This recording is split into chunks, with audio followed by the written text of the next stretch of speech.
خلق کائنات نے ارشاد فرمایا وَاعْبُدْ رَبَّكَ حَتَّى يَأْتِيَكَ الْيَقِينُ، انسان اپنے رب دی عبادت کر یہاں تک کہ تینوں یقین ہو جائے۔ اسی اللہ تعالیٰ دی عبادت کر رہے ہیں، سانوں یقین ہی نہیں کہ ساری عبادت کدھر جا رہی ہے، اسی کندی عبادت کر رہے ہیں، کیا سارا دین ہی سچا ہے کہ نہیں ہے، اساں سیدھے رستے تے لگے بھی ہیں کہ نہیں لگے، جو اسی کر رہے ہیں صحیح بھی ہے کہ نہیں صحیح۔ تو اگر اس گال کا یقین نہیں تو پھر کئی ساڑیاں عبادتاں نے، کئی ساڑیاں نمازاں نے، کی پھر ساڈا ایمان ہے؟ تو یقین جو ہے یہ سب تو پہلے ضروری ہے، جب تک یقین نہ ہوئے گا تب تک ایمان نہیں بن سکتا۔ اور جدو اللہ تے یقین ہو گیا پھر عبادت ہوئے گی، اور پھر توکل اور بھروسہ اس مالک تے ہوئے گا۔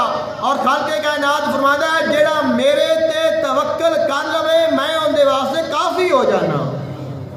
وَمَن يَتَوَكَّلْ عَلَى اللَّهِ فَهُوَ حَسْبُهُ، جیڑا اللہ تے بھروسہ کر لوے اللہ ان دے واسطے کافی ہو جاتا ہے۔